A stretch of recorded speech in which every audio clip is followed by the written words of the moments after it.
Good evening.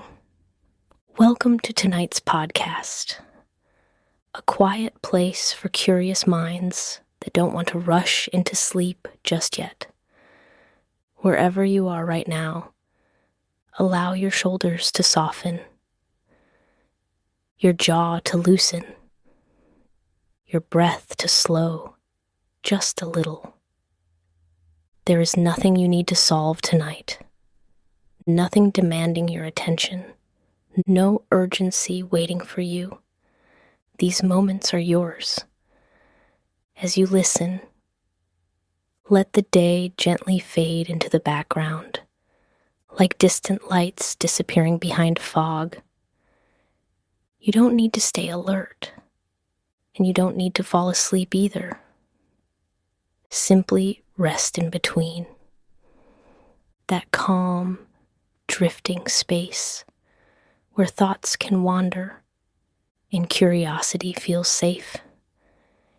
If your mind drifts, that's okay. If it stays awake, that's okay too. Just listen, breathe, and let the story unfold at its own unhurried pace.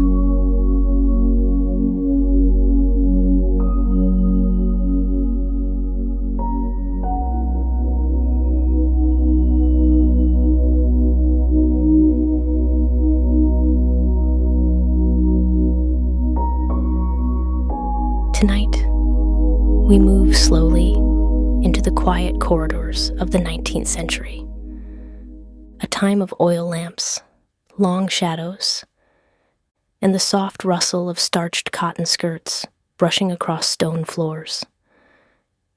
This is the story of Florence Nightingale.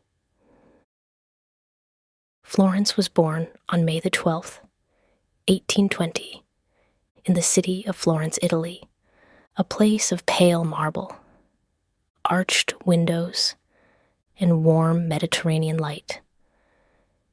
It was from that city that she received her name.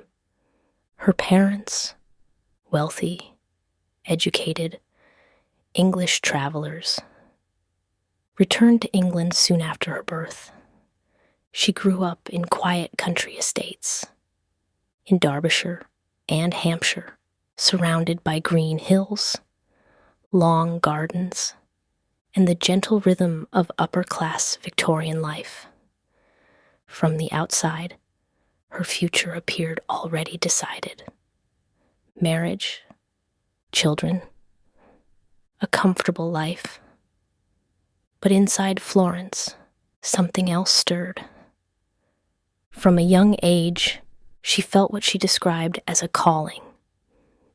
Not the echoing call of church bells, but a quiet, persistent voice that told her she must serve. In the early 19th century, nursing was not considered respectable. Hospitals were crowded, unsanitary, often dangerous. Nurses were frequently untrained, sometimes even feared. For a woman of her social standing, to choose nursing was shocking. Her family strongly opposed it.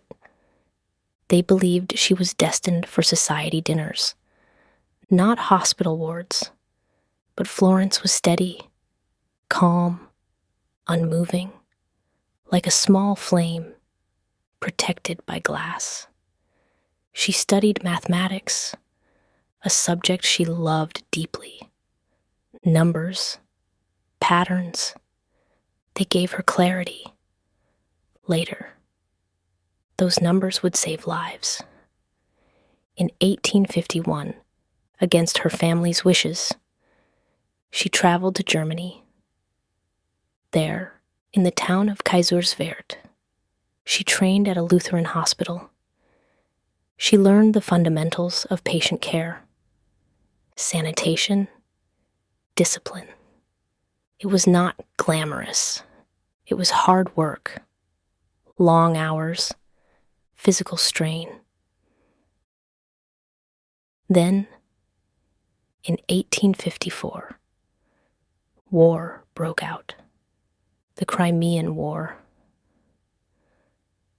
a brutal conflict involving Britain, France, the Ottoman Empire, and Russia. The fighting took place far from England, in the Crimean Peninsula. News traveled slowly, but when it arrived, it brought terrible reports. British soldiers were not only dying in battle, they were dying in hospitals, of infection, of disease, of neglect. More men were dying from illness than from wounds. The British Secretary of War, Sidney Herbert, a friend of Florence, asked her for help. She did not hesitate. She gathered a group of nurses, 38 women in total, and traveled across Europe to the military hospital at Scutari, in modern-day Istanbul. When she arrived, what she saw was overwhelming. The hospital was overcrowded, filthy, poorly supplied. There were few beds, not enough blankets, not enough clean water. Wounded soldiers lay on the floor, sometimes still in blood-stained uniforms. The smell of infection filled the air. Florence did not panic. She observed, she measured, she organized. She insisted on cleanliness. She demanded fresh linens, proper ventilation, better nutrition. She arranged for laundry to be set up. She improved food preparation. She enforced hand washing. Simple actions, but revolutionary at the time. At night, after the surgeons finished their rounds, Florence walked the wards. She carried a small oil lamp. Quietly, she checked on the soldiers, adjusted bandages, offered water, spoke softly. The men began to call her the lady with the lamp. But her greatest weapon was not the lamp. It was data. Florence carefully recorded mortality rates, tracked causes of death, measured change. Using her mathematical skills, she created diagrams, circular charts, that showed in clear visual form that most soldiers were dying from preventable diseases, not from battle wounds. These diagrams would later become famous. They convinced government officials that sanitation reforms were essential. Within months, death rates in the hospital dropped dramatically, from nearly 40% to closer to 2%. The improvement was undeniable. Florence Nightingale had transformed military medicine. When the war ended in 1856, she returned to England quietly. She avoided public celebrations, but the public did not forget her. She had become a national heroine. A fund was created in her honor, the Nightingale Fund. Instead of using the money for herself, she used it to establish a nursing school. In 1860, the Nightingale Training School for Nurses opened at St. Thomas's Hospital in London. This school changed everything. For the first time, nursing became a respected profession. Students received formal education, practical training, ethical instruction. Graduates carried her method across Britain and around the world. Florence herself did not return to hospital nursing. Her health had been weakened during the war. Some believe she contracted brucellosis, an infectious disease primarily transmitted from animals. Whatever the cause, She spent much of her later life at home.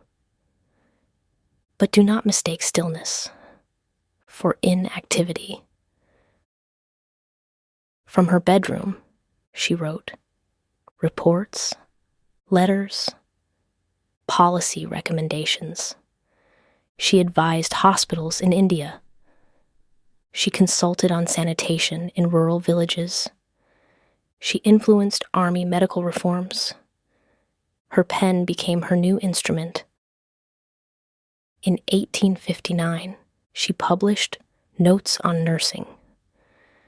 It was not only for professionals, but for anyone caring for the sick. The book emphasized ventilation, light, cleanliness, quiet, principles that now seem obvious, but were revolutionary then. Florence believed that fresh air was medicine, that clean water was medicine, that sunlight was medicine. She understood that environment mattered deeply. In 1883, she was awarded the Royal Red Cross by Queen Victoria. In 1907, she became the first woman to receive the Order of Merit. Florence Nightingale lived to the age of 90. 90 years, spanning enormous change, from horse-drawn carriages to early motor cars, from primitive hospitals to the beginnings of modern medical science. She passed away peacefully in 1910 in London. She requested a simple burial, no grand monument, no elaborate ceremony, just quiet dignity. Today, her legacy continues. Every modern hospital, with its emphasis on hygiene, owes something to her. Every trained nurse, walking confidently through sterile hallways, carries a thread of her influence. International Nurses' Day is celebrated each year on May the 12th, her birthday, a gentle reminder of the woman who believed that care could be both compassionate and scientific. If you imagine her now, walking slowly through a dim ward, lamp glowing softly, boots echoing lightly on stone, you might notice something. She is not rushing. She is not dramatic. She is steady, measured, intent. Florence Nightingale did not invent kindness, but she organized it. She measured it. She proved that compassion, combined with discipline, could change the world. And in doing so, she reshaped the role of women in medicine. She opened doors, quietly, firmly, without ever raising her voice. Her life reminds us that transformation does not always arrive with noise. Sometimes it arrives with a lamp, a notebook, a clean sheet, a steady hand.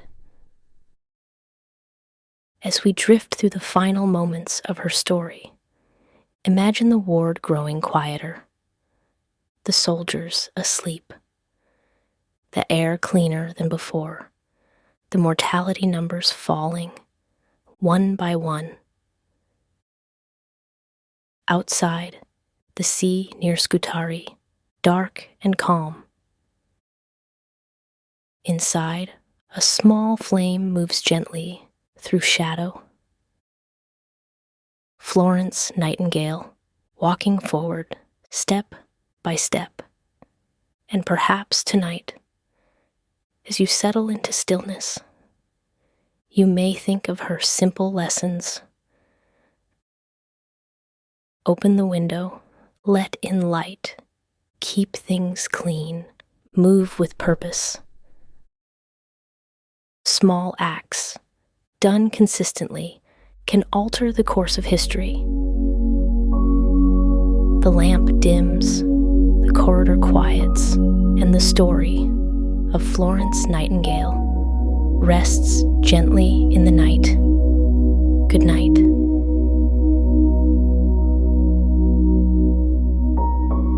As you rest tonight, let your body settle a little more with each breath. There's no rush, no schedule to keep, no effort required.